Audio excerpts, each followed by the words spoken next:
সাইয়েদনা ওমর ফারুক রাদিয়াল্লাহু তাআলা আনহু ওই মহিলাকে ধরার জন্য ওই ঘরের পিছন দিকে চলে গেলেন। খেজুর পাতার বানানো বেড়াটা আস্তে করে টান দিলেন, ভিতরে ঢুকলেন। ভিতরে ঢুকে দেখেন একজন মহিলা মাথায় কাপড় দেওয়া, পর্দার পরিবেশ রক্ষা করে দাঁড়ায় আছে, সামনে একটা প্রদীপ জ্বালানো। ওমর ফারুক মহিলাকে লক্ষ্য করে বলছেন, তুমি কি জানো না এটা ইসলামের জনপদ? বিরহের গান কেন গাচ্ছ? তোমার বিচার করা দরকার। মহিলাও কম না। ওমর ফারুককে চিনতে না পেরে বলছে, আমি আপনাকে চিনি না, আপনার পরিচয়টা কি? আমি গান গাইছি, এটা আমার জন্য একটা অপরাধ হতে পারে, কিন্তু আপনি আমার সামনে দাঁড়ায়া একটা দুইটা নয়, মোটামুটি 4 থেকে 5টা দোষ করে ফেলেছেন। ওমর ফারুক বলছেন, কি কি দোষ বলো? নাম্বার 1, আপনি আমার ঘরের মধ্যে ঢুকেছেন, আপনি কি সালাম দিয়েছেন নাকি না? অনুমতি নিয়েছেন নাকি না? 2টা চলে গেল। নাম্বার 3, আমার ঘরের বেড়াটা ভাঙলেন, সম্পদ নষ্ট হলো। নাম্বার 4, আপনি একজন পরপুরুষ, আমি একজন পরনারী, আপনি আমার ঘরের মধ্যে ঢুকে অন্তত পর্দার খেলাফ কাজ করে ফেলেছেন, পর্দার কিছু ক্ষতি হয়ে গেছে। এই 4টা ভুল আমি আপনাকে কখনো মাফ করব না। ওমর ফারুক বলছেন, কি করবা? এই 4টা ভুলের জন্য আমি আপনার বিরুদ্ধে আগামীকাল সকালবেলা হলেই ওমরের পার্লামেন্টে চলে যাব, ওমরের আদালতে চলে গিয়ে আপনার বিরুদ্ধে আমি মানহানির মামলা দায়ের করব। ওমর ফারুক বলছেন, তুমি যে মামলা দায়ের করবা, ওমর লোকটা কেমন? সঙ্গে সঙ্গে মহিলা বলতেছি, আল্লাহর কসম করে বলি, বর্তমান দুনিয়াতে একজন যদি আল্লাহওয়ালা শাসক থাকেন, তিনি হচ্ছেন ওমর। কার সামনে বলে? ওমরের সামনে বলতেছে। সঙ্গে সঙ্গে ওমর ফারুক বলছেন, ও মহিলা শোনো, আমার ধারণা ওমর খুব একটা ভালো মানুষ না। মহিলা খেপে গিয়ে বলতেছে, দোষ আরেকটা হলো, এটাও মামলা হবে। আল্লাহু আকবার বলে। আগের শাসকরা যাচাই করেছেন, জনগণের কাছে গিয়া যাচাই করেছেন ব্যক্তি কেমন। আর এরা 16 বছর জোর করে ভালোবাসা অর্জন করতে চেয়েছে, ভালোবাসা পায় না। ঠিক কিনা? শাসক কাকে বলে? সাইয়েদনা ওমর ফারুক রাদিয়াল্লাহু তাআলা আনহু এবার বলছেন, মহিলা ঠিক আছে, মামলাটা আমরা যা দিবা দিবা, সমস্যা নাই, কিন্তু তুমি গান গাও কেন? কি হয়েছে তোমার? এবার মহিলা বলতেছে, আজ থেকে 4 মাস আগে আমার সাথে আমার স্বামীর নতুন বিয়ে হয়। আমি আমার স্বামীকে 3 দিন 3 রাত পেয়েছিলাম। কাছে পাওয়ার পর আমাদের প্রেম বিনিময় হয়েছে, মোহাব্বত বিনিময় হয়েছে। 4র্থ দিনের মাথায় আমার স্বামীকে এই জনপদের খলিফার লোকজন সীমান্ত প্রহরে নিয়োগের জন্য নিয়ে গেল। চলে গেল আমার স্বামী। আজকে 4 মাস গত হতে চলে, আমার স্বামীকে আমি পাচ্ছি না। সেই স্বামী আমার বৈধ স্বামী। রাত 12টা বেজে গেছে, ঘুম ভেঙে গেছে। ঘুম ভাঙ্গার পর আর ঘুম আসে না। স্বামীর প্রতি আমার আকর্ষণ জেগে গেছে, মহব্বত জেগে গেছে। সেই বৈধ স্বামীকে পাওয়ার জন্য আমি রাতের আধারে গুনগুন গুনগুন করে গান গাচ্ছিলাম। ওমর ফারুক মনে মনে চিন্তা করেন, আহারে দোষ তো আরেকটা যোগ হলো, আমি তো মহিলার হক নষ্ট করে ফেলেছি। এবার ওমর ফারুক বলছেন, মহিলা শোনো, আমি যে দোষগুলো করেছি, তুমি কি মামলা দিবা নাকি? হ্যাঁ, অবশ্যই মামলা দেব। ঠিক আছে, তোমার যে প্রত্যাশিত স্বামী, যে স্বামীর জন্য তুমি গুনগুন গুনগুন করে গান গাচ্ছ, সেই স্বামীকে যদি আমি আগামীকাল সকালবেলায় তোমার সামনে যদি হাজির করে দেই, তুমি কি মামলা দিবা নাকি? মহিলা মুচকি হাসি মেরে বলে, সকাল নয়, সন্ধ্যার মধ্যে যদি হাজির করে দিতে পারেন, আপনি বেকসুর খালাস। إن الحمد لله الأكرم الذي خلق الإنسان وكرمه وعلمه من البيان ما لم يعلم فسبحان الذي لا يحصى امتنانه باللسان ولا بالقلم. نشهد أن لا إله إلا الله وحده لا شريك له، ونشهد أن سيدنا وحبيبنا ومولانا محمدا عبده ورسوله الذي أرسله بالحق بشيرا ونذيرا وداعيا إلى الله بإذنه وسراجا منيرا. فقد قال الله تعالى في كلامه المجيد وفرقانه الحميد: أعوذ بالله من الشيطان الرجيم.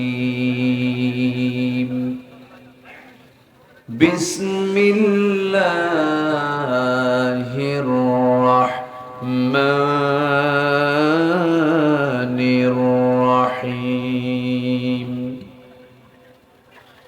إن الله وملائكته يصلون على النبي يا أيها الذين آمنوا صلوا عليه وسلموا تسليما. اللهم বক্সটা ঘুরায় দেন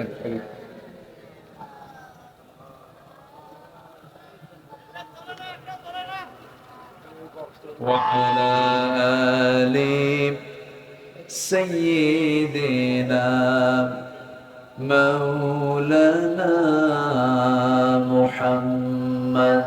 মোহাম্মদ দিয়ে নবীর প্রেমে মাতোয়ারা হয়ে আওয়াজ দিয়ে সবাই বলুন আল্লাহুম্মা। কথা বলা যাবে না তো, একদম মাইক একদম বাজে, কোথায় কি নিয়ে আসছে এগুলো সব।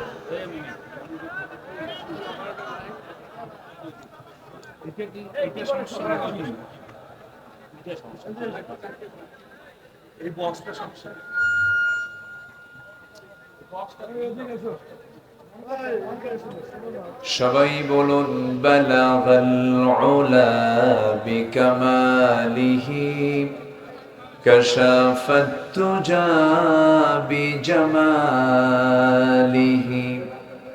حسنت جميع خصاله سلوا سراج الملة تمهي فخر دو عالم دلبار مولاه شريف الأنبياء نسخا كل أديان دغره بلغ العلا بكماله كشف التجى بجماله حسنت جميع خصاله سلوا আমি কোরআনের সুর মাঝে শুনেছি যে নাম, আজানের সুর মাঝেও শুনেছি সে নাম। ও নাম শুনেছি আমি আমার হৃদয়, হে রাসূল নবীজি তোমায়, হে রাসূল নবীজি তোমায়। বলি সবাই সাল্লাল্লাহু আলাইহি ওয়াসাল্লাম।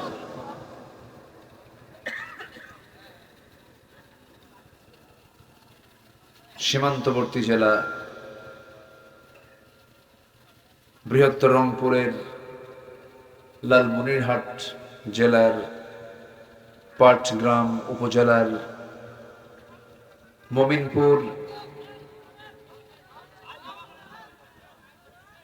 মমিনপুর বীরের দোলা জামে মসজিদ মাহফিল ইন্তেজামিয়া কমিটি কর্তৃক আয়োজিত পঞ্চম বার্ষিকী তাফসীরুল কোরআন মাহফিল 2024 মহৎ আয়োজনের সম্মানিত সুযোগ্য সভাপতি জনাব মুজিবুর রহমান, প্রধান অতিথি জনাব ব্যারিস্টার হাসান রাজীব প্রধান, আমার পূর্বে কথা বলেছেন জনতা ডিগ্রি কলেজের সম্মানিত অধ্যাপক মাওলানা আমার অত্যন্ত কাছের মুজিবুর রহমান হাফিজাহুল্লাহ,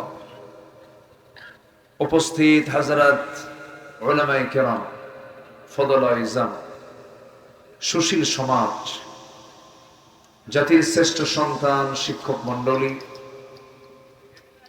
জাতির বিবেক সাংবাদিক বৃন্দ,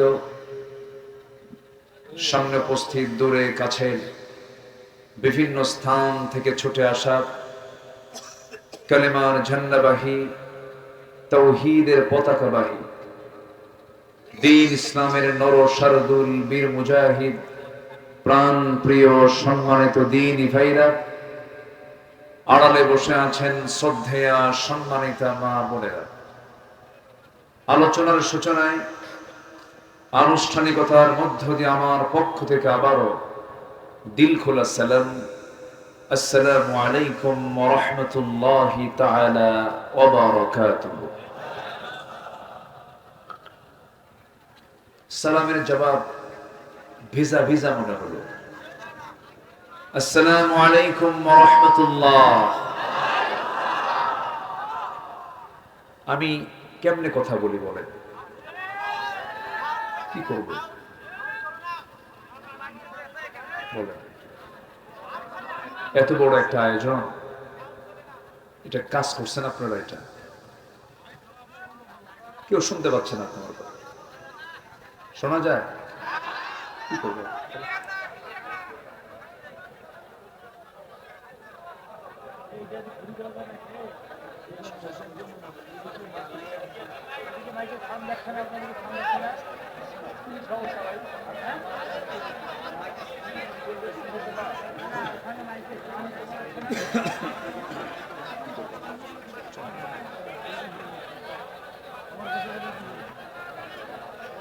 কথা শোনা যায়?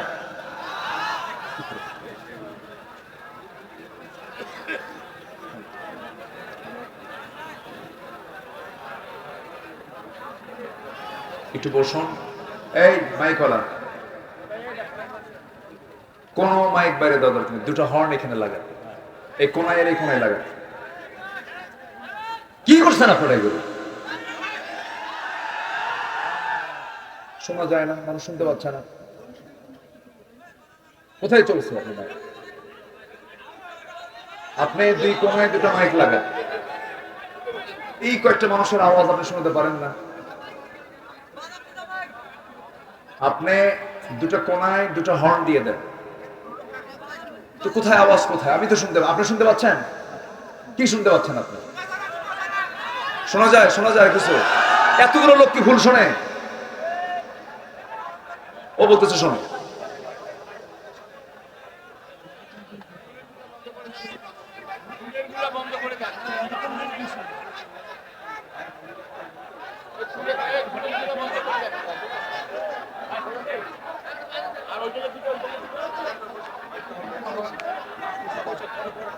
সম্মানিত হাজিরিন,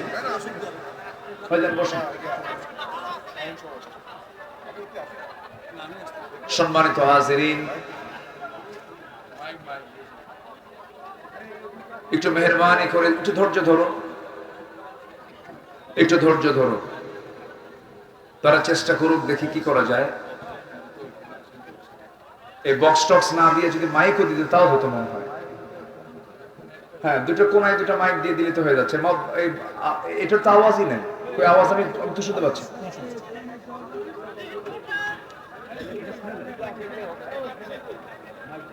কোনায় দুটো আওয়াজ দিলেই তো হয়ে যাচ্ছে। দূরে আওয়াজ কি দরকার? আমি তো ঘর থেকে খুব সুন্দর শুনছিলাম, দূর থেকে শোনা যাচ্ছে।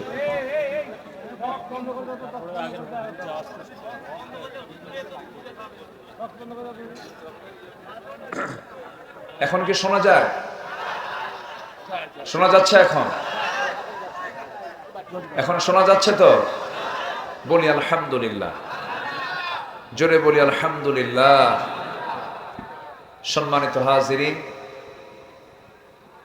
একটু চেষ্টা করেন সবার কানে যতটুকু পারেন একটা আওয়াজটা দেন। ওই যে মেশিনটা এত কাছে দিচ্ছে, আমি ওয়াজ করবো না মেশিন ওয়াজ করবে? কোনো কমন সেন্সই নাই। শব্দ দুটো ভাল লাগে না একটা ভাল লাগে? আর একটা দিয়ে রাখছে, ওটাও শোনো।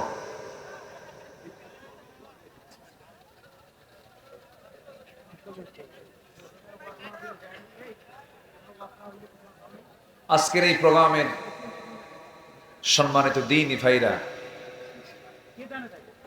মহান রব্বুল আলামিনের অশেষ শুকর, যে মহান আল্লাহ সুবহানাহু ওয়া তাআলা আমাকে আপনাকে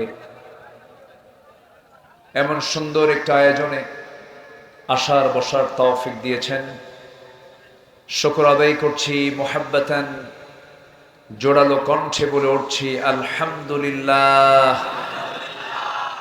চিৎকার মেরে বলছি আল্লাহুম্মা ইন্নী আসআলুকা আল হুদা ওয়াত তুকা ওয়াল আফাফা ওয়াল গিনা।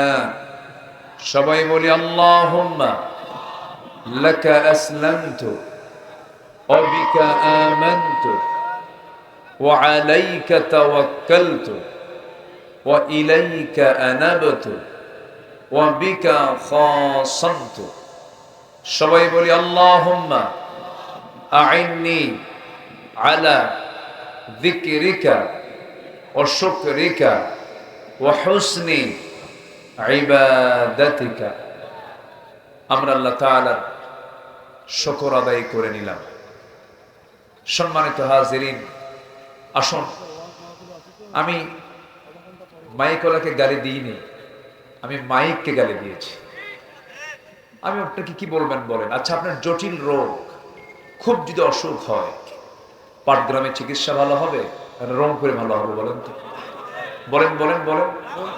রংপুরে মাইকগুলো থানার চাইতে, এলাকার চাইতে সিটির মাইকগুলো ভালো হয়। এত বড় আয়োজন, একটু কষ্ট করে দূর থেকে নিয়ে আসতেন, তাকে দোষ দিয়ে কি করবেন আপনি? লোকাল মাইক উনি যতটুকু পেরেছেন চেষ্টা করেছেন।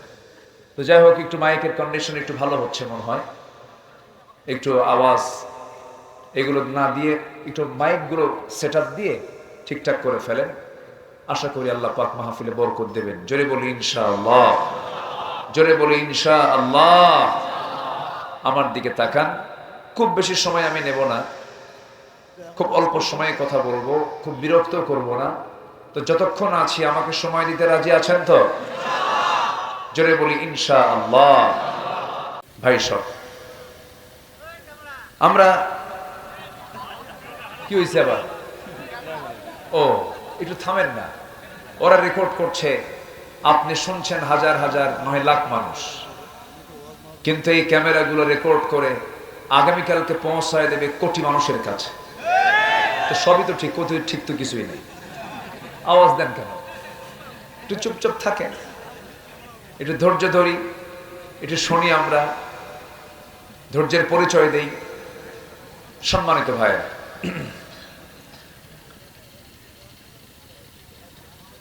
মহান রব্বে করিমের অশেষ শুকরিয়া, আজকে আমরা একটা অনুকূল পরিবেশে মাহফিল করার সুযোগ পেয়েছি। থানার কাছে আমাদের যাওয়া লাগে না, থানায় এখন আমাদের কাছে আসে, বলে হুজুর কোনো হেল্প লাগবে কি? কোনো কিছু লাগবে কি আমাদেরকে লাগবে? আমি বলি না, আল্লাহই যথেষ্ট। হাসবুনাল্লাহু নি'মাল ওয়াকিল, নি'মাল মাওলা ওয়া নি'মান নাসীর। কারো সাহায্য লাগবে না, আমার সাহায্যের জন্য কে যথেষ্ট? দীর্ঘ 16 বছর মাহফিল কমিটি যে কি মুসিবত ছিল,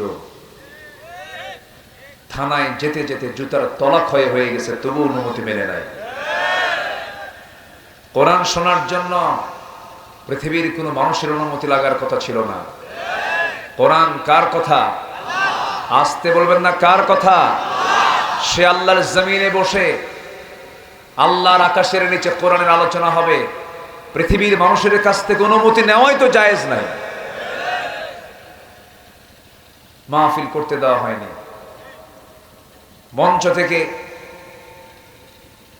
মেহমানকে লাঞ্ছিত করে নামিয়ে দেওয়া হয়েছে, কমিটিকে ধরে নিয়ে মামলা দেওয়া হয়েছে, মাহফিলে আগুন ধরিয়ে দেওয়া হয়েছে। 2013 সালে পাবনায়, আপনাদের এই উত্তরবঙ্গের পাবনায় আমাকে লক্ষ্য করে গুলি করা হয়েছে। সম্মানিত বন্ধুগণ,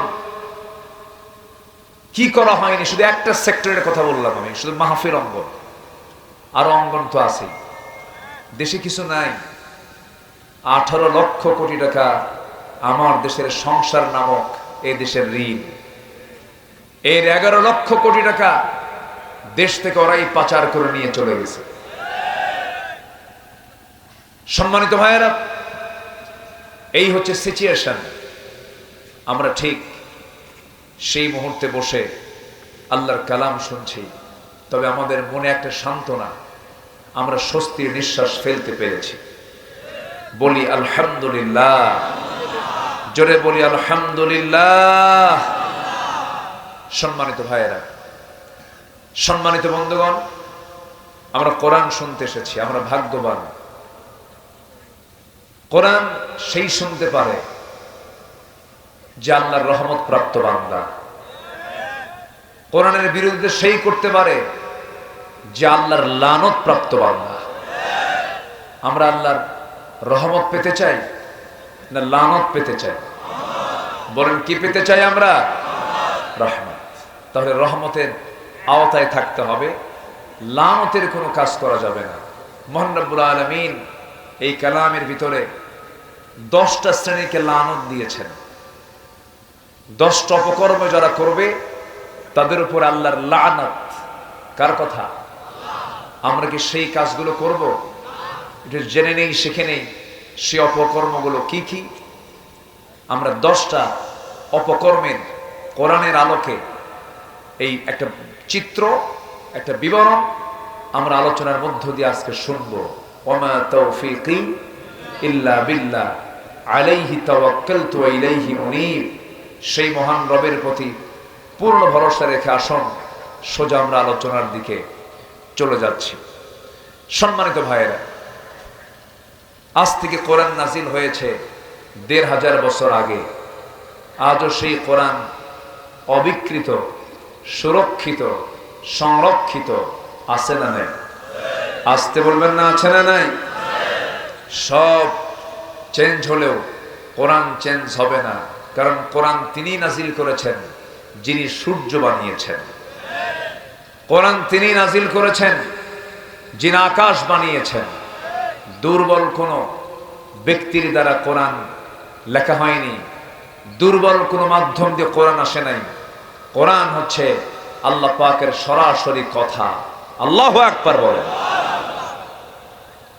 সম্মানিত ভাইয়েরা, কিন্তু এই কোরআনকে কাফের, মুশরিক ওদের কথা বাদই দেন, মুসলমানই আছে আমাদের দেশে পুরোপুরি মানতে চায় না। আসতে বলবেন না, আছে না নাই? কোরআন মানতে চায় নামাজে, কোরআন মানতে চায় রোজায়, কোরআন মানতে চায় হজে, কোরআন মানতে চায় দান সদকায়, কোরআন মানতে চায় মসজিদ মাদ্রাসায়। কিন্তু কোরআন পার্লামেন্টে যাক, কোরআন সচিবালয়ে যাক, কোরআন বঙ্গভবনে যাক, কোরআন জজ কোর্টে যাক, কোরআন বিচারে যাক, এটা সবাই চায় না, আছে না নাই? তাহলে ইমান কি পুরোপুরি হলো না অর্ধেক হলো? অর্ধেক কি ইমান হয়? আস্তে কয়, অর্ধেক কি ইমান হয়? কোরআন খুলুন, কোরআন কি বলে? আল্লাহ রাব্বুল আলামিন বলেন, ইয়া আইয়ুহাল্লাযীনা আমানু দুখুলু ফিস-সিলমি কাফা ওয়া লা তাত্তাবিউ খুতুওয়াতিশ শাইতান ইন্নাহু লাকুম আদুউম মুবিন। ঈমানদারেরা, তোমরা ইসলামের ভিতরে পুরোপুরি দাখিল হয়ে যাও। আংশিক ঢুকবে, আংশিক ঢুকবে না তা হবে না, পুরোপুরি তোমাকে ঢুকতে হবে। আংশিক ঢুকলে তোমার ঈমানটা পরিপূর্ণ হবে না। আংশিক মানার জন্য তোমাকে দুনিয়াতে লাঞ্ছিত হতে হবে। ইল্লা খিজিয়ুন ফিল হায়াতিদ দুনিয়া। কোরআনটা খুলে দেখেন, আল্লাহ নিজে বলছেন দুনিয়ার জিন্দেগিতে লাঞ্ছিত হবে, আখিরাতে ক্ষতিগ্রস্তদের অন্তর্ভুক্ত হয়ে যাবে। এই জন্য আমার ভাইয়েরা, ইসলাম মানবো আমরা আংশিক না পুরোপুরি? আস্তে আংশিক না পুরোপুরি? পুরোপুরি মানতে হবে। আবু জাহেল রাসূলকে বলেছিল, মুহাম্মদ শোনো, তোমার ধর্ম 6 মাস, আমার ধর্ম 6 মাস, তুমি আমারটার বৈধতা দাও, আমি তোমারটার বৈধতা দিয়ে দেব।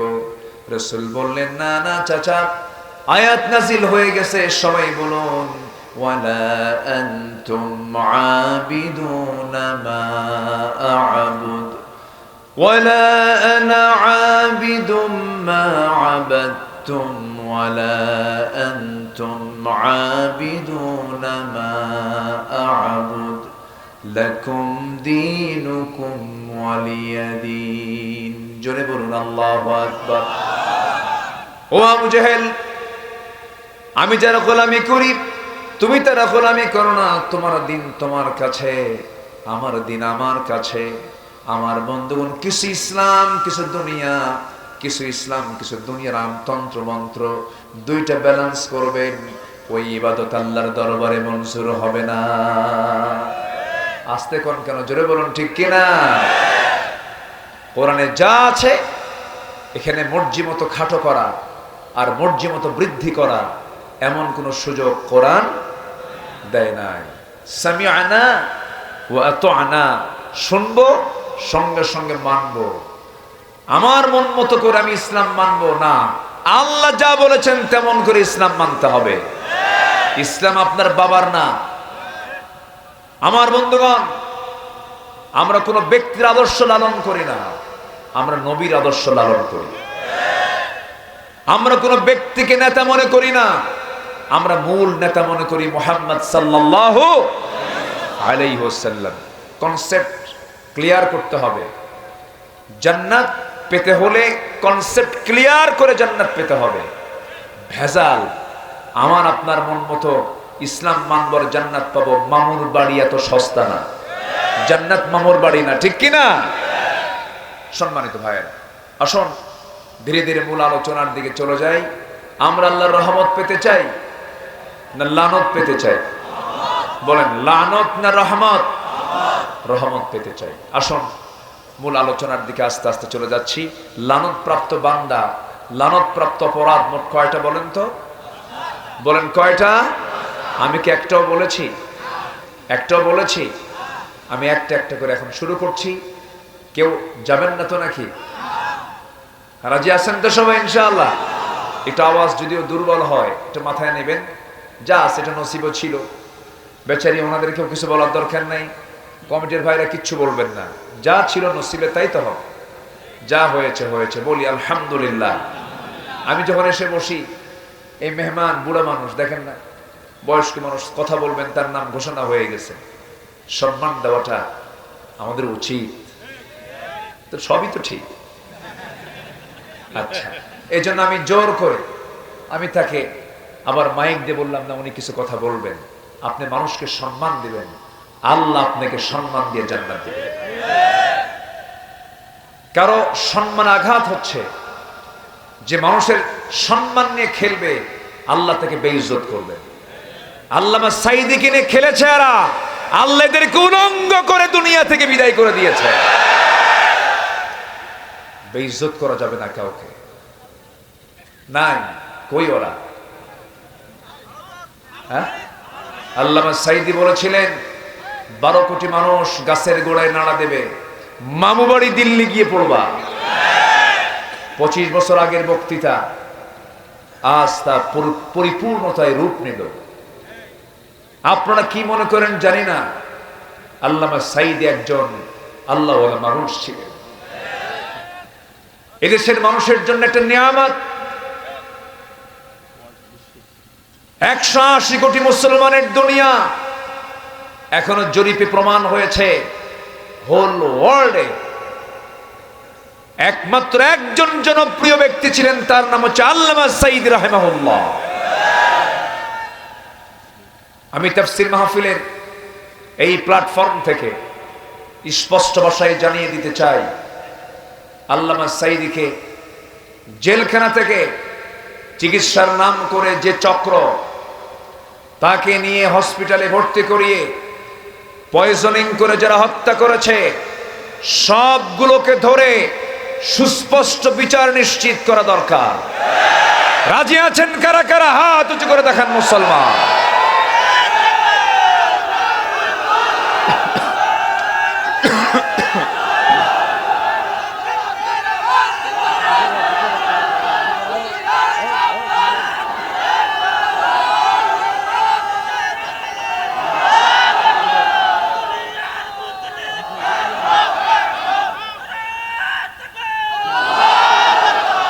আল্লাহ কবুল করুন, জোরে বলি আমিন, আরো জোরে আমিন। ওরা আমাদের তালিকা করেছে 16 বছর। এই 16 বছর আমাদের তালিকা করে আমাদেরকে বলেছে রাষ্ট্রদ্রোহী, আমাদেরকে বলেছে দেশদ্রোহী, আমাদেরকে বলেছে রাজাকার। অহংকার মুহূর্তের মধ্যেই মিশে যায়। শুধু একটা শব্দ আজ তার পতনের মূল কারণ। রাজাকারের সন্তানরা চাকরি পাবে? এই দেশ নির্দিষ্ট কোনো একটা মহলের নয়, এই দেশ সবার, ঠিক কিনা? এই দেশ কি নির্দিষ্ট মহলের না সবার? সবার, এটা মাথায় রাখতে হবে। অহংকার দেখাবেন, হেরে যাবেন। মাফ করবেন, আল্লাহ আপনাকে মাফ করবেন। এত জিদ, 50 বছর আগের কাহিনী আর ফুরায় না। দেশ কোথায়? খালি কাহিনী খুঁজে। কারো বাবার দেশ, কারো স্বামীর দেশ, মাঝখান দিয়ে আমরা শেষ। আমরা কিচ্ছু চাই না, আমরা সামনে চাই কোরআনের দেশ, ঠিক কিনা? সব দেখছি আমরা। কেউ 25 বছর, কেউ 16 বছর, কেউ 9 বছর, মাঝখান দিয়ে মঈনুদ্দিন ফখরুদ্দিন কয়েক বছর। সব দেখছি, সব মুসলমান, কিন্তু কেউ কোরআন আনে নাই পার্লামেন্টে। কি আমি কি ভুল বলতেছি? ভুল বলতেছি? সব ধোঁকাবাজি, খালি মোড়ক। ভাইরা আমার, ভোট দিবেন, বাঁশ দেবেন, খালি বাঁশই খাইছি আমরা। আমরা জাতি হিসাবে এত ধোঁকা খাইলাম না তাদের দ্বারা। এখনো চাঁদাবাজি আছে না নাই বলেন তো? একজনের গার্মেন্টস আরেকজন দখল করে বসে আছে। বাস্তব তো এগুলো। যুবকরা, ছাত্ররা, তোমরা 5 আগস্ট পর্যন্ত যে আন্দোলন করেছ, এই রক্তকে বৃথা যেতে দেওয়া যাবে না। মাত্র 45 মিনিটে তোমরা তাকে টাইম দিয়ে এই দেশ থেকে তাড়িয়েছ। তোমাদের অবদান অনেক, ঠিক কিনা? ঠিক কিনা? মুগ্ধ রক্ত দিয়েছে, রংপুরের আবু সাইদ রক্ত দিয়েছে। এই রক্তকে বৃথা যেতে দেওয়া যাবে না। মাথায় রাখতে হবে, কোনো অন্যায় নিজে করব না, কাউকে অন্যায় করতে দেব না। আসুন না, কোরআন তো সবার। রাগ করলেন আপনারা? একটু গরম করে রাগ করে কত গেলাম, এটা রাগের কথা না, এটা মহাব্বতের কথা। আসুন না, কোরআন দিয়ে আমরা একটু চেষ্টা করি কোরআন দিয়ে দেশ সাজানোর চেষ্টা করি, আমাকে যে যা বলে বলুক, সৃষ্টি যার, হুকুম চলতে হবে তার। এটা মোল্লার কথা না, আল্লাহর কথা। আলা লাহুল খালক ওয়াল আমর। কোরআন খুলে দেখেন, সৃষ্টি যার, হুকুম চলবে তার। আমাদের তালিকা করলে আমরা কি করছি? আমরা রাষ্ট্রের বিরুদ্ধে কাজ করেছি। 116 জন আলেমের তালিকা করলো 2 বছর আগে। শামসুদ্দিন মানিক, হ্যাঁ, 116 জনের মধ্যে আমার নাম। আমার যে ঢুকছে কেমনে বুঝলাম না, আমার চিনে না তো, আমার নামটা ঢুকায় গেছে 116 জনের মধ্যে।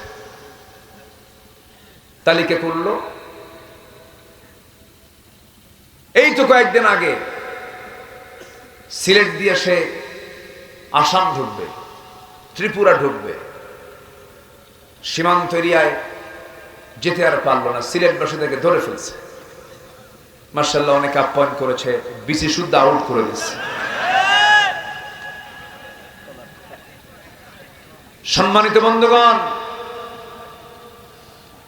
আলেমদের গায়ে হাত দিলে এগুলি হবে। এটা যুগে যুগে ইতিহাস আছে না নাই? মুসার গায়ে হাত দিতে চেয়েছিল ফেরাউন, পানিতে সুবান খায়া মরছে, ঠিক কিনা? ইব্রাহিমকে আগুনে পুড়ে মারতে চেয়েছিল নমরুদ, ন্যাংরা বসতে বিদায় হয়েছে। আবু জেহেল রাসূলকে দেশ ছাড়া করেছে। আবু জেহেল একটা শিশুর দ্বারা আক্রান্ত হয়ে দুনিয়া থেকে বিদায় নিয়েছে। এটাই পৃথিবীর ইতিহাস। সম্মানিত ভাইয়েরা, আরেকজন বাঁচার জন্য চেষ্টা করলো, দাড়ি কাটা মাথার চুল কালো বানালো, পাঞ্জাবি খুইলা গেঞ্জি গায়ে দিল, পাজামা খুলে লুঙ্গি পরলো, নৌকায় চললো, নৌকার ভেড়ে না, কোস্টগার্ড ধরে ফেললো। আইনমন্ত্রীকে চিনতে পারলো, আইনমন্ত্রীকে নিয়ে চলে যায়, কোনো দিকে আর তাকাচ্ছে না। কোস্টগার্ডকে, আইনমন্ত্রীকে, আমার একা নিয়ে যাও কেন? আমি তো জামাতের সাথে আসছি, বুঝেন না? আমি তো একা আসি না, আমি তো জামাতে আসছি। আরেকজন আছে, ওই যে বসে আছে, কে ওটা? মাথার চুল কালো, কে ওটাই দরবেশ। কথা বোঝেন নাই? বেইজ্জত করেন কে? লাঞ্ছিত করেন কে? সে আল্লাহ আছেন না নাই? আসতে বলবেন না, আছেন না নাই? আমার বন্ধুগণ, আল্লাহ রাব্বুল আলামিন 9 শ্রেণীকে, 10 শ্রেণীকে লাঞ্ছিত করেন। 10টা অপকর্ম করবে যারা, আল্লাহ তাআলা তাদের প্রতি অভিসম্পদ নাজিল করেন, লানত করেন। নাম্বার 1 হলো জমিনে যারা বিপর্যয় সৃষ্টি করবে এবং আত্মীয়তার বন্ধন যারা ছিন্ন করবে। আল্লাহ রাব্বুল আলামিন সূরা মুহাম্মাদের 22 এবং 23 নম্বর আয়াতে বলছেন, ফাহাল আসাইতুম ইন তাওয়াল্লাইতুম আন তুফসিদু ফিল আরদি ওয়া তুকাত্তিউ আরহামাকুম উলাইকাল্লাযীনা লা'আনাহুমুল্লাহ ফাআসাম্মাহুম ওয়া আ'মা আবসারহুম। জোরে বলুন আল্লাহু আকবার। আল্লাহ রাব্বুল আলামিন বলেন, যে সমস্ত বান্দাগুলো জমিনে বিপর্যয় সৃষ্টি করবে, ফিতনা ফাসাদ সৃষ্টি করবে, আইনটাকে বেআইন করবে, নিজের জন্য এক আইন, অন্যের জন্য আরেক আইন, এই সমস্ত আচরণ যারা করবে, আমার লানত তাদের উপর বর্ষিত হবে। জোরে বলি নাউযুবিল্লাহ। কম বিপর্যয় সৃষ্টি করেনি, আয়না ঘর বানিয়েছিল। আয়না ঘর আমি দেখেছি। 2জন আয়না ঘরে থাকা ব্যক্তির সঙ্গে আমি কথা বলেছি, ব্যারিস্টার আরমান এবং ব্রিগেডিয়ার জেনারেল আব্দুল্লাহিল আমান আজমির সাথে আমি কয়েক ঘন্টা কথা বলেছি। ব্যারিস্টার আরমান বলেছেন, আমার বাবাকে তারা ফাঁসি দিয়ে মারলো 8 বছর আগে। আমি জানতাম না। আমি যেদিন আয়না ঘর থেকে বের হয়েছি সেদিন জানলাম আমার আব্বা 8 বছর আগে দুনিয়া থেকে বিদায় নিয়েছে। ব্রিগেডিয়ার জেনারেল আব্দুল আমান আজমি বললেন, এই 8টা বছর আয়না ঘরে থেকে সূর্যের মতো নিয়ামত, এই সূর্যের চেহারা আমি দেখতে পাইনি, আমাকে দেখতে দেয়নি। কোন পরিষ্কার পানি আমার কিসমতে জোটে নাই। 3 দিন 4 দিনের বাসি খাবার আমার কাছে মনে হতো কত উন্নত খাবার। সন্ধ্যা আসলে মনে হতো আমার যেন জীবনের শেষ প্রদীপ আজকে নিভে যাবে। এমনই করে তার 8টা বছর পার করেছিলেন। হয়তো 5 অগাস্ট না আসলে আয়নাঘর সম্পর্কে আমাদের কোনো জানাই হতো না। কেন? আমরা কেমন বাংলাদেশ চেয়েছিলাম? আসতে বলে এমন বাংলাদেশকে আমরা চেয়েছিলাম? সাইয়েদনা ওমর ফারুক বলেন, ফোরাত নদীর তীরে একটা কুকুর যদি অনাহারে মারা যায়, আর ইরাকে রাস্তা খারাপের কারণে যদি উটের পা পড়ে উটের পা যদি ভেঙে যায়, উটের পা কেন ভাঙলো, কুকুর কেন মারা গেল, এটার জন্য আমার আল্লাহর আদালতে জবাব দিতে হবে। সেই খলিফারা শুধু মানুষের চিন্তা না, একটা প্রাণীর চিন্তায় টেনশনে থাকতেন।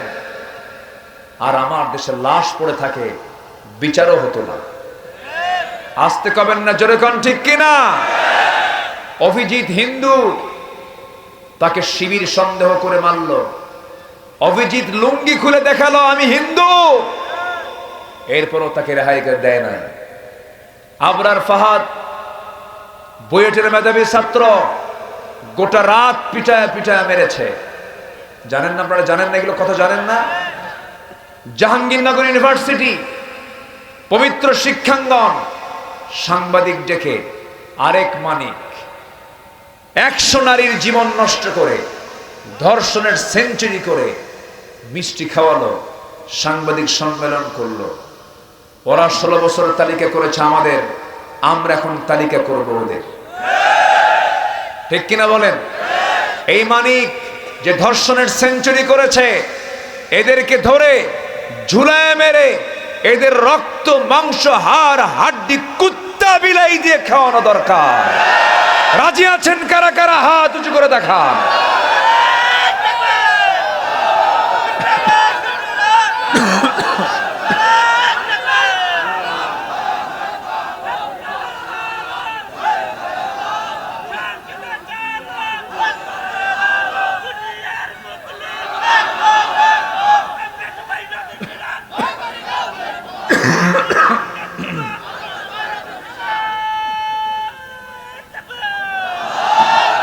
জি, এই স্লোগানও দিতে দেয়নি আমাদের। মাহফিল আসলাম, বসলাম, জনগণ স্লোগান দেয়, কিছু আতিপাতি নেতা বলে স্লোগান চলবে না। যারা কয় স্লোগান চলবে না, ওদের জানাজাও চলবে না। জানাজায় স্লোগান আছে না নাই? প্রথম তাকবীর কি? আরো জোরে। দ্বিতীয় তাকবীর কি? আমার মনে হয় যারা আল্লাহু আকবার আওয়াজকে বন্ধ করতে চায়, ওদের জন্মের সমস্যা। ওয়াজ কি শুধু আমি পারি? দেখেন ওয়াজ কেমন উত্তর দিল, দেখছেন?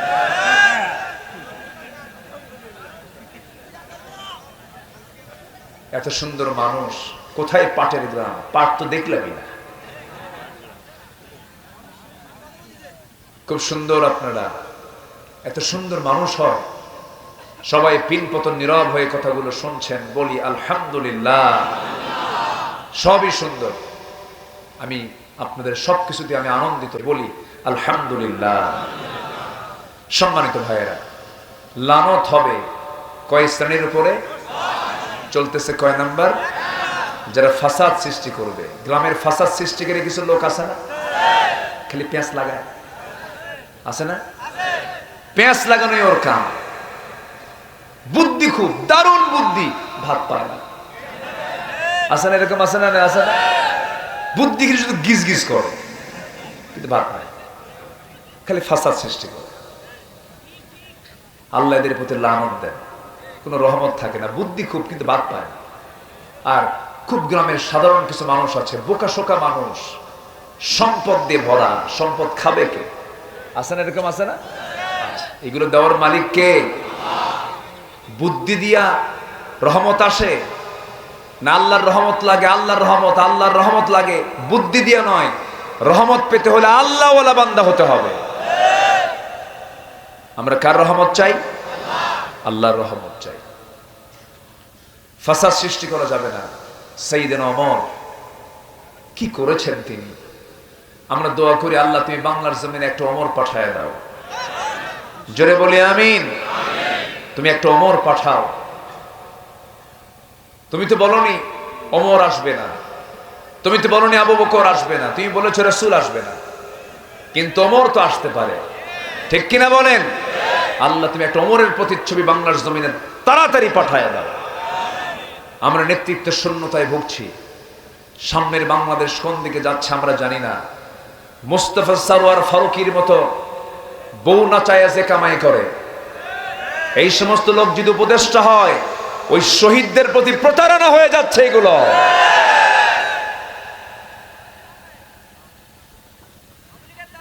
নাটক করে, সিনেমা করে যারা,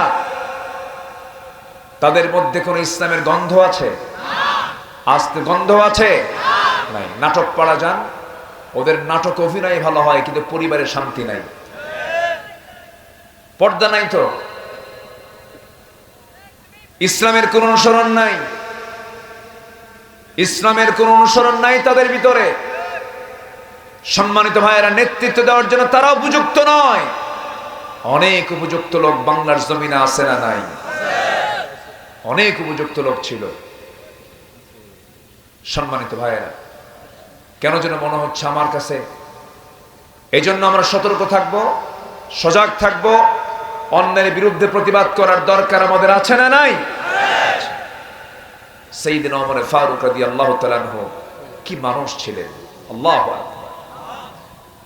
কি শান্তি তিনি প্রতিষ্ঠা করলেন।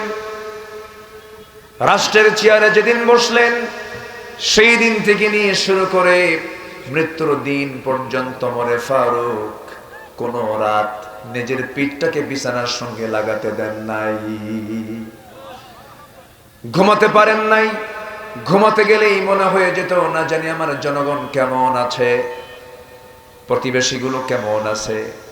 তার একটা রাতের কথা আমার মনে পড়ে গেল। সবার কম বেশি ইতিহাসগুলো জানা আছে। সাইয়েদনা ওমর ফারুক রাদিয়াল্লাহু তাআলা আনহু কোন এক রাত্রিতে এশার নামাজ মসজিদে পড়লেন না পড়ালেন? বলেন বলেন। রাষ্ট্রপতি হবে যে, সে নামাজ পড়বে না পড়াবে? পড়বে না পড়াবে? এমন রাষ্ট্রপতি যেদিন বাংলার জমিনে আসবে, সেই দিনই দেখতে পাবো জমিনের রহমত শুরু হয়ে গেছে। রাষ্ট্রপতি পড়বে না পড়াবে? পড়াবে। ওমর ফারুক পড়েছেন না পড়াইছেন? পড়াইছেন। এশার নামাজ পড়ালেন। নামাজ পড়ায়া ঘরের মধ্যে চলে গেলেন, কিছু খেলেন। খাওয়ার পর বউটাকে ডাক দিয়ে বলছেন, বউ আমার, প্রতিবেশী দেখার দায়িত্ব আমার। জনগণ কেমন আছে আমি জানি না, অন্ধকারে একটু আড়াল থেকে দেখতে চাই আমার দেশের জনগণগুলো কেমন আছে। একাকি বের হয়ে গেলেন। প্রতিবেশীর ঘর থেকে কান্নার আওয়াজ আসে। কে কান্দে? বাচ্চাগুলো কান্দে কেন? সূত্র তিনি খুঁজে বের করলেন। বাচ্চার মাকে ডাক দিয়ে বললেন, মহিলা, কেমন মা তুমি হয়েছ, এই গভীর রাতে সন্তানগুলো কান্নাকাটি করে খাবার দিতে পারো না? মহিলা বলে, আমি আপনাকে চিনি না, আমি বিধবা মানুষ, আমার ঘরে পানি ছাড়া বিকল্প কোনো খাবার আমার বাড়িতে নাই। সাইয়েদনা ওমর ফারুক কেঁদে ফেললেন, কোনো কথা বললেন না, সোজা চলে গেলেন। খাদ্য গুদামের ম্যানেজারকে বললেন, এক বস্তা আটা আমি ওমর আমার নামে এন্ট্রি করো। এন্ট্রি করা হলো। ওমর ফারুক বললেন, আমার পিঠা আটার বস্তা তুলে দাও। ম্যানেজার বলে, আমাকে মাফ করবেন, আপনার পিঠা আমি কেমন করে তুলে দেই? আপনি হচ্ছেন শাসনকর্তা, বরঞ্চ আপনি আমাকে বলে দেন কোন জায়গায় পৌঁছা দিতে হবে। ওমর ফারুক চোখ লাল বানায় বললেন, ম্যানেজার, হাসরের ময়দানে আমার আমলনামা তোমার পিঠে যাবে নাকি? না, বেশি কথা বলো না, আটার বস্তা আমার পিঠে তুলে দাও। জোরে বলি সুবহানাল্লাহ। আটার বস্তা নিয়ে বিধবার সামনে দাঁড়িয়ে বলছেন, শোনো মহিলা, আমাকে তুমি চিনতে পারো না, আমি হলাম খলিফাতুল মুসলিমিন ওমর ফারুক রাদিয়াল্লাহু তাআলা আনহু। এই আটার বস্তা দিয়ে গেলাম, যখন ফুরে যাবি আবার আমাকে খবর দেবে, আমি তোমাকে নিজেই পৌঁছায় দেব। এরপর আবার চললেন সামনের দিকে। চলতে চলতে দেখতে পান ভিতর থেকে কান্নার আওয়াজ শুনতে পেলেন। মহিলা কান্নাকাটি করে, চিৎকার করে কান্নাকাটি করতেছে। কান্নার কারণ কি জিজ্ঞেস করে জানতে পারলেন, ভিতরে একজন মহিলার পেটে বাচ্চা, ডেলিভারি হয় না, বহু সময় চলে যাচ্ছে, নার্সের অভাব, ধাত্রীর অভাব, মহিলার অভাব। এই কথা চিন্তা করলেন যে এই মহিলা যদি মারা যায়, কেমন করে কিয়ামতের দিন জবাব দেব আমি অমর। সোজা বাড়িতে চলে আসলেন। বউটাকে বলেন, বউ আমার শোনো, বোরকা পড়তে হবে, এখনই আমার সঙ্গে যেতে হবে। বউটাকে বোরকা পরায় নিজে রওনা দিলেন। ওই বাড়ির সামনে গিয়া নিজ স্ত্রীর হাতটা জড়িয়ে ধরে বলছেন, আল্লাহর কসম করে বলি আমার স্ত্রী, আমরা কিন্তু শাসক নই, আমরা হলাম খাদেম। জোরে বলি সুবহানাল্লাহ। যদি এই ভিতরে মহিলা আছে, সন্তান সম্ভবা মহিলা, হঠাৎ করে যদি নার্সের অভাবে মারা যায়, কিয়ামতের দিন আমি অমর, খুনির কাতারে দাঁড় হতে হবে। আমার বউ, যাও নার্সের দায়িত্ব পালন করো। একজন অর্ধজাহানের শাসনকর্তা তার বউকে নার্স বানায় দিলেন। আল্লাহু আকবার বলে, খেদমত করো। সামনের দিকে আবার চলতে লাগলেন। চলতে চলতে চলতে চলতে তিনি একটা ঘরের সামনে গিয়ে দাঁড়ালেন।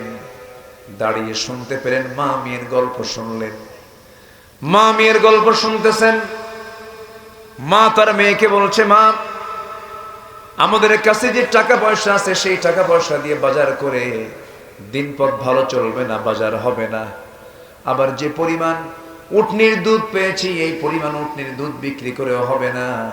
অতএব একটু টাকা বেশির জন্য দুধের মধ্যে পানি ঢুকায় দাও, দুধের মধ্যে পানি মিশ্রণ করো। দুধ পানি মিশ্রিত দুধ করলে পরে দুধের পরিমাণ বেশি হয়ে যাবে, টাকাটা বেশি পাবো। মেয়ে বলছে, বা মা আমাকে তুমি যে অর্ডার দিচ্ছ, এই অর্ডার আমি পালন করতে পারবো না। কেন? এখানে তো ওমর নাই, ওমরের আদালতও নাই। এবার মেয়ে বলছে, মা ওমর নাই, ওমরের কোন আদালত এই জায়গায় নাই, কোন প্রশাসনের লোক নাই, কিন্তু সবচেয়ে বড় প্রশাসক মহান রব্বুল আলামিন আমাদের সকল কিছু দেখতেছে। ওমরে ফারুকের কানে চলে গেল। চোখের পানি মুছতে মুছতে কাঁদতে কাঁদতে বলছেন, এই মেয়েটাই তো আমার দরকার। আমার একটা প্রাপ্তবয়স্ক ছেলে আছে, আমার ছেলের সঙ্গে এই মেয়েটার বিয়ে দেব। জোরে কোন সুবহানাল্লাহ। কার মেয়ে বলেন? কার মেয়ে? কার মেয়ে? দুধ বিক্রি করে যারা, তাদেরকে কি বলে? হ্যাঁ, গোয়ালি। হ্যাঁ, গোয়ালিনী। হ্যাঁ, অর্ধ দুনিয়ার শাসন করতে ওমর। ছেলেকে বিয়ে করাবেন, মেয়ে খুঁজে পেলেন একটা দুধ বিক্রেতার ঘরে। চিন্তা করবেন, আর আমাদের ছেলেকে বিয়ে করাবো অথবা মেয়েকে বিয়ে দেব, ছেলে কি করে? মাস্টার্স। আর কি? সরকারি হবে না, ব্যবসা লোকাল হবে না। দেখো তো মঙ্গল গ্রহে অফিস আছে নাকি? কি যুবকরা কও, ঠিক কিনা? বিয়ে শাদী দরকার আছে না? এগুলো একটু শোনো। মেয়ের বাপরা দুষ্ট আছে, মেয়ের বাপরা খালি টাকা খোঁজে, চরিত্র খোঁজে না, ঠিক কিনা? মেয়েকে বিয়ে দিবেন, আগে দেখবেন তাকওয়া, আগে ছেলের পরহেজগারিতা দেখবেন, চরিত্র দেখবেন। সম্পদ দেখে বিয়ে দিবেন, চরিত্র দেখবেন না। অশান্তির আগুনে দাউ দাউ করে জ্বলবেন, শান্তি পাবেন না। অনেক ছেলের বাবা আছে, ছেলেদেরকে বিয়ে করায় না। ছেলে গিয়ে বলে, লজ্জা ভেঙ্গে বলে, বাবা নামাজ পড়ি, সমাজ ব্যবস্থা খুব খারাপ, একটু বিয়ে দাও। বাপ ধমক দিয়ে কয়, কিসের বিয়ে রে তোর? নিজের পায়ে দাঁড়া। ও কি অন্যের পায়ে দাঁড়ায় আছে? কি সমস্যা না? আজকে আগের যুগে আমার দাদারা বিয়ে করেছেন বেশি বয়সে না অল্প বয়সে? আর এখন আজ থেকে এখন কি 50 বছর হয় তাও বিয়ে করে না। ও কি ঠিক আছে না বাইপাস মারে? কি রাগ করতেছো তোমরা? যুবকরা রাগ করো? সম্মানিত ভাইয়েরা, মাইকের কি হলো আবার? শোনা যায়? শোনা যায়? ঠিক আছে, বলি আলহামদুলিল্লাহ। কিন্তু আমার কানে একটু আওয়াজ কম আসতেছে। সাউন্ড নাই এখানে? এখানে নাই না? আচ্ছা যাক, যা আছে আছে। আমরা আর ওইদিকে যাই না। আমরা কি বলি আর, এখানে কাভার করেনি তো। আচ্ছা সম্মানিত ভাইয়েরা, তাহলে যুবকরা ক্যারিয়ার গঠন করতে গিয়ে চরিত্র হারানো যাবে? চরিত্রকে ঠিক রাখতে হবে। সাইয়েদনা ওমর ফারুক রাদিয়াল্লাহু তাআলা আনহু তিনি কি করলেন? নিজের ছেলেকে বিয়ে করাবেন, খুঁজলেন হলো তাকওয়া। গোয়ালিনীর মেয়েকে নিয়ে এসে অর্ধ জাহানের শাসন করত ওমর তার ছেলের সাথে বিয়ে দিলেন। জোরে বলি সুবহানাল্লাহ। একটু জিকির করি লা ইলাহা। এই মাইকে কথা বলা যাবে? আওয়াজ নেই, কেমনে কথা বলবো? কোনো আওয়াজ নেই।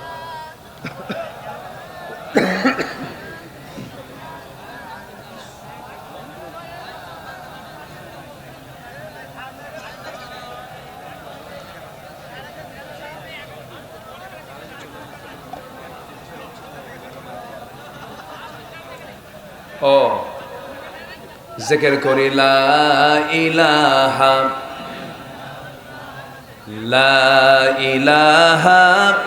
ইল্লাল্লাহু মুহাম্মাদুর রাসূলুল্লাহ সাল্লাল্লাহু আলাইহি ওয়াসাল্লাম। বিদ্যুৎ নাকি চলে গেছে। এই থামেন তো, বিদ্যুৎ চলে গেলে আবার মাইক চলে কেমনে? সাউন্ড বক্স বিদ্যুৎ দিয়া। আচ্ছা, লাইট মেশিন দিয়া। আর কি?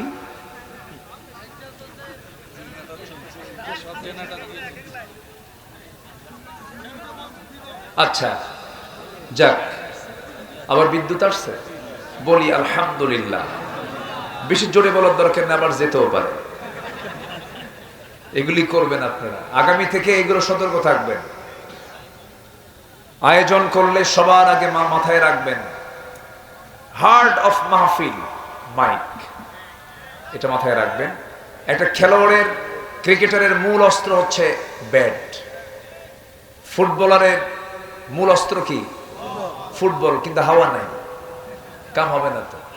এটা খেয়াল রাখবেন সব সময়ের জন্য। সম্মানিত ভাইয়েরা, ওমর ফারুক রাদিয়াল্লাহু তাআলা আনহু চলতেছেন রাতের আধারে, হঠাৎ করে দেখেন একটা ঘরের ভিতর থেকে বিরহের গান আসতেছে কানে। ভাবলেন এত রাত্রিতে একটা নারী পর পুরুষকে পাওয়ার জন্য গান গায়, এই গান কোন মহিলা গায়? কেন এত সাহস? এটা ইসলামী জনপদ, সে আল্লাহর কালাম তেলাওয়াত করত। তিনি সার্চ করতে লাগলেন, খুঁজতে লাগলেন, দরজায় গিয়ে নক করলেন, আর আওয়াজ নাই, চুপচাপ। বললেন দরজা খোলো, তাও খোলে না। সাইয়েদনা ওমর ফারুক রাদিয়াল্লাহু তাআলা আনহু ওই মহিলাকে ধরার জন্য ওই ঘরের পিছন দিকে চলে গেলেন। খেজুর পাতার বানানো বেড়াটা আস্তে করে টান দিলেন, ভিতরে ঢুকলেন। ভিতরে ঢুকে দেখেন একজন মহিলা মাথায় কাপড় দেওয়া, পর্দার পরিবেশ রক্ষা করে দাঁড়ায় আছে, সামনে একটা প্রদীপ জ্বালানো। ওমর ফারুক মহিলাকে লক্ষ্য করে বলছেন, তুমি কি জানো না এটা ইসলামী জনপদ? বিরহের গান কেন গাচ্ছ? তোমার বিচার করা দরকার। মহিলাও কম না, ওমর ফারুককে চিনতে না পেরে বলছে, আমি আপনাকে চিনি না, আপনার পরিচয়টা কি? আমি গান গাইছি, এটা আমার জন্য একটা অপরাধ হতে পারে, কিন্তু আপনি আমার সামনে দাঁড়ায়া একটা দুইটা নয় মোটামুটি 4 থেকে 5টা দোষ করে ফেলেছেন। ওমরে ফারুক বলছেন, কি কি দোষ বলো? নাম্বার 1, আপনি আমার ঘরের মধ্যে ঢুকেছেন, আপনি কি সালাম দিয়েছেন নাকি না, অনুমতি নিয়েছেন নাকি না? 2টা চলে গেল। নাম্বার 3, আমার ঘরের বেড়াটা ভাঙলেন, সম্পদ নষ্ট হলো। নাম্বার 4, আপনি একজন পরপুরুষ, আমি একজন পরনারী, আপনি আমার ঘরের মধ্যে ঢুকে অন্তত পর্দার খেলাফ কাজ করে ফেলেছেন, পর্দার কিছু ক্ষতি হয়ে গেছে। এই 4টা ভুল আমি আপনাকে কখনো মাফ করব না। ওমরে ফারুক বলছেন, কি করবা?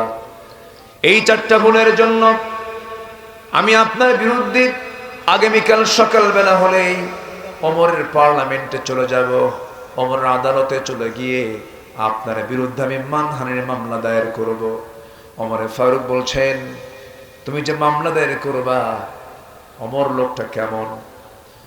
সঙ্গে সঙ্গে মহিলা বলতেছি, আল্লাহর কসম করে বলি, বর্তমান দুনিয়াতে একজন যদি আল্লাহওয়ালা শাসক থাকেন, তিনি হচ্ছেন ওমর। কার সামনে বলে? ওমরের সামনে বলতেছে। সঙ্গে সঙ্গে ওমরে ফারুক বলছেন, ও মহিলা শোনো, আমার ধারণা ওমর খুব একটা ভালো মানুষ না। মহিলা খেপে গিয়ে বলতেছে, দোষ আরেকটা হলো, এটাও মামলা হবে। আল্লাহু আকবার বলে। আগের শাসকরা যাচাই করেছেন, জনগণের কাছে গিয়া যাচাই করেছেন ব্যক্তি কেমন। আর এরা 16 বছর জোর করে ভালোবাসা অর্জন করতে চেয়েছে, ভালোবাসা পায় নাই। ঠিক কিনা? শাসক কাকে বলে?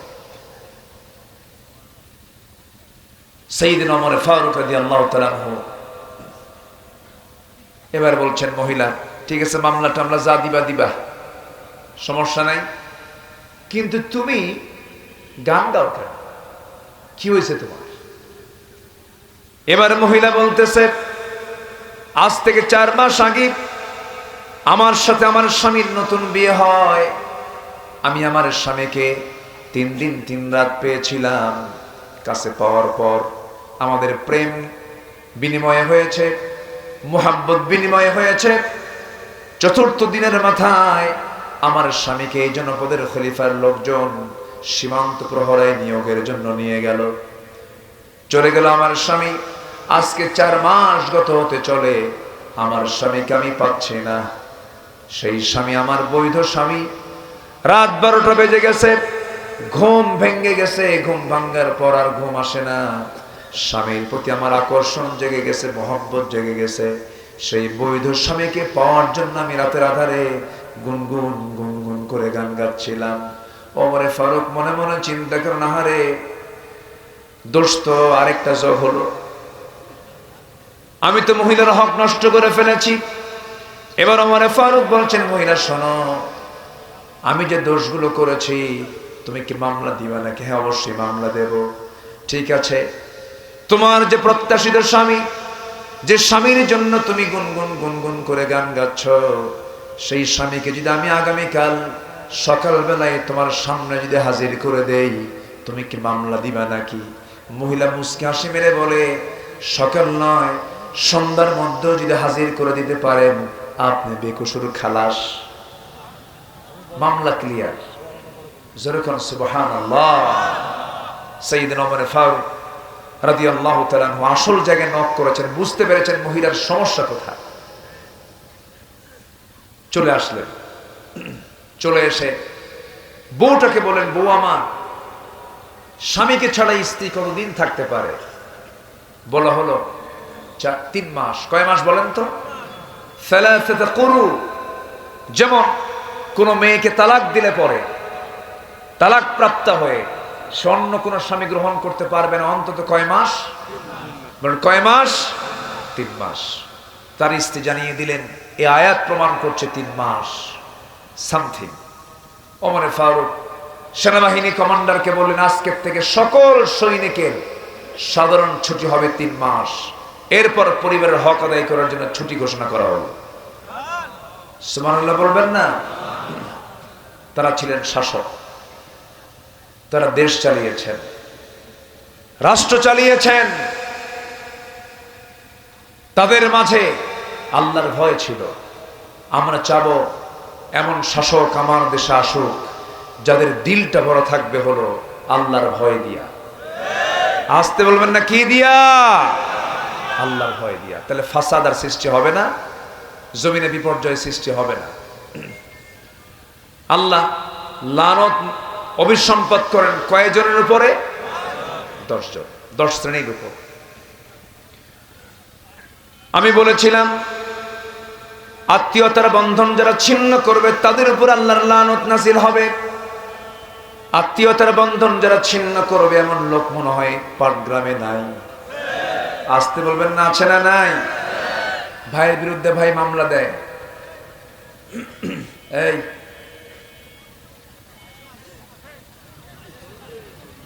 কি সমস্যা? মুরব্বী কোয়া যাবে না তো? আমি কই এই, কারণ মুরব্বী বললেই সমস্যা, আবার সোনামণিও সমস্যা। কোন কথা কোন সময় ভাইরাল হয় বোঝা মুশকিল। প্রযুক্তির যুগ তো। সম্মানিত ভাইয়েরা, নিজের বোনের সঙ্গে সম্পর্ক নাই, ধর্মের বোন বানায়। আছে না নাই বলেন তো? ধর্মের বোন আবার বউ হয়ে যায়। তাহলে এই সম্পর্ক জায়েজ না হারাম? আসতে কোন কেন? জায়েজ না হারাম? নিজের বোনের সঙ্গে দেখা করা জায়েজ আছে, কিন্তু ধর্মের বোনের সঙ্গে দেখা করা জায়েজ আছে? ইসলাম যে সম্পর্ক তৈরি করেছে বাস এতটুকু এনাফ। 14 জন নারীর সাথে আপনি দেখা করতে পারবেন। সেই সমস্ত নারী অঙ্কটা শিখে নেন, যাদেরকে বিয়ে করা যাবে না তাদের সঙ্গে দেখা করা যাবে। এই, তাদের সঙ্গে দেখা করা যাবে। আর যাদেরকে বিয়ে করা যাবে তাদের সঙ্গে দেখা করা যাবে না। সূত্র বুঝলেন তো নাকি? এই মুখস্থ করা লাগবে না, এখন বুঝে নেবেন এমনি। এর মধ্যে দেখা করা যাবে চাচাতো বোন, মামাতো বোন, খালাতো বোন। দেখছেন কিচ্ছু কয় না। দেখা করা যাবে। তাহলে ঘন ঘন খালার বাসায় যায়, খালাকে বলে খালাম্মা আসসালামু আলাইকুম, আসসালামু আলাইকুম। খালাতো বোনটা আছে তো? এরকম আছে না নাই? আছে না নাই? একটু জিকির করি লা ইলাহা,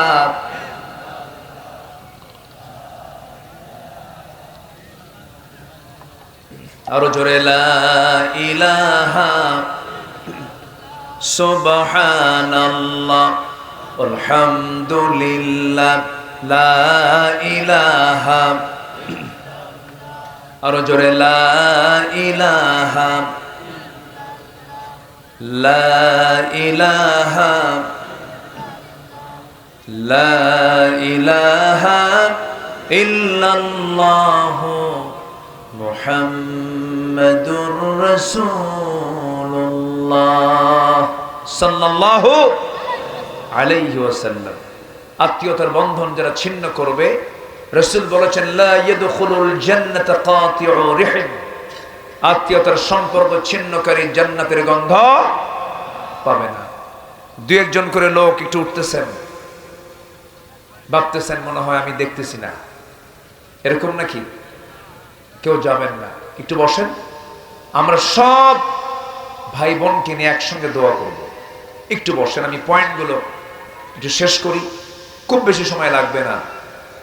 তবে একটা বড় দুঃখ, একটা আফসোস, আমার দেশে যত শ্রোতা মাহফিলে আসে ম্যাক্সিমাম নামাজি না বেনামাজি? ভালো করে কন, একটু চিন্তা করে কন, ভালো করে কন তো, বলুন তো, নামাজি না বেনামাজি? অধিকাংশই বেনামাজি। গোটা পৃথিবীর ভিতরে আমার মনে হয় বাংলাদেশে একটা ব্যতিক্রম। বাংলাদেশে ব্যতিক্রম, যে দেশে 18 কোটি মুসলমান থাকার পরও মাত্র 5% মুসলমান নামাজ পড়ে। কেন এই চিত্র কেন হয়েছে? এই দেশের অধিকাংশ নেতাগুলো বেনামাজি, ঠিক কিনা বলেন? যে নেতার নামাজ নাই, যুবকরা যে নেতা তোমাকে মদের বোতল তুলে দেয়, নারী আগায় দেয়, জেনার জন্য উস্কায় দেয়, অস্ত্র হাতে তুলে দেয়, ওই সমস্ত নেতৃত্বের মুখে আমরা জুতা মারি, থুতু মারি। নামাজ সবার আগে কি বলেন তো? জীবনে এক ওয়াক্ত নামাজ ছাড়বো না, কারা কারা হাত তুলে দেখেন দেখি। জোরে বলি ইয়া আল্লাহ, আমাদেরকে 5 ওয়াক্ত নামাজ আদায় করা তৌফিক তুমি আল্লাহ দিয়ে দাও। জোরে বলি আমিন, আরো জোরে আমিন, আরো জোরে আমিন। নামাজ পড়তে রাজি আছেন তো? ইনশাআল্লাহ। মা বোন যারা আছেন নামাজটা পড়বেন। মাহফিলেও পুরুষের চাইতে আজকে মারা কম আসে না বেশি আসে? মার্কেটেও বেশি যায়। সব জায়গায় বরকত, মার্কেটেও বরকত, মাহফিলেও বরকত। কি মার্কেটে বরকত? বরকত